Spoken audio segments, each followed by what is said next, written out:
It's Tales from the Empire, and it is the best one.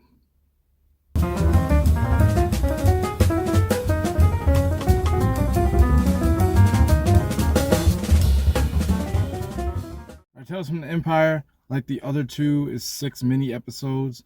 Breaks down following two main stories: Morgan Elsbeth, and the other we're doing Barriss Offee. The whole time I was watching the Morgan storyline, I was thinking, I was like, this is weirdly familiar, and I couldn't quite place as to why. And it occurred to me that she appeared in The Mandalorian season 2, which is one of the Star Wars things I did watch, and she appeared in Ahsoka, which I also watched. So this is like her origin story kind of deal. And the first couple episodes were dealing with the Jedi mantra, the fear leads to anger, anger leads to hate kind of thing. I thought they were going to go on to suffering and all that. They don't really do that. The first episode is fear, then they do anger, then they do hate, and then they cut it and go over to Barriss. So as far as Morgan's story goes, she was a Night Sister, and the Separatists invaded her joint and killed all of her people. We find her later in the arms of the Empire. She's basically trying to sell them things, technology and whatnot, because she wants to maintain position.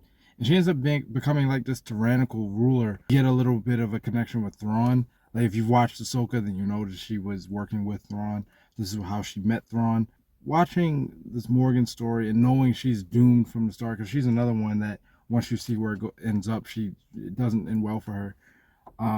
You know that justice will eventually come, but it's going to be a while, and it's going to be a rough road getting there, and she's hopeless. You're watching her descent into darkness, and she just never comes back up. Another story, we're dealing with Barriss Offee. Barriss Offee was the perpetrator of the final, what I believe was the final arc of Clone Wars before it got canceled. Season 6, I believe, or no, season 5, because I think season 6 was like the Lost Years or something like that.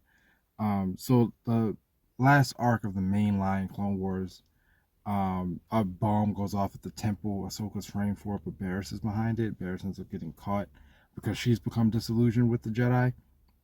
So in this series, she's on her road to become an Inquisitor. And when I found that, I was like, oh, this is really cool, because you kind of you see how an Inquisitor is made, and you wonder, like, are they all evil and heartless, or were they once like her and they just had nowhere to go after their life was upheaved? Order 66, the Jedi Purge, the restructuring of the galaxy. A lot of people were displaced and lost everything that they had ever known, so they needed to find somewhere in this world to fit.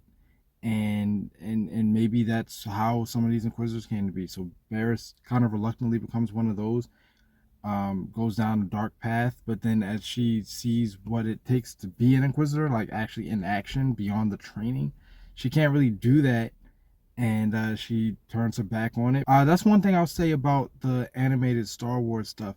What I found in the Clone Wars, the Maul show, the Tales series, they're not afraid to acknowledge that the path of redemption, number one, is not easy. Even though you have restructured your life and become a good person and done a lot of good, sometimes those demons come back, and you ultimately have to pay for it. Barriss is only one example, but despite the fact that she dies doing something good, she does ultimately die. She dies violently. Her life is a loss to the world, but it is ultimately a consequence of what she's done. And Star Wars being brave enough to say that, like, yes, you can find redemption, but you may or may not get away with what you've done. It was very profound. I found it touching. I'm glad that Barriss does not end up behind bars forever. Like, I'm glad that where you leave her in Clone Wars is not the end of her life. But yeah, I enjoyed these 6 episodes more than the other 2 series. And that's not that the other 2 series weren't good. I think you know that I've been enjoying the entire route. But these 6 were really, really special. So again, a recommendation. And that kind of ends the Tales from series. And that ends my Star Wars journey for now. After seeing all of these Tales from series and realizing what they can do for the broader narrative, when can we start getting some Clone Wars style animations for the sequel series? Start rounding out some of those rough edges. it can be done. It can be done.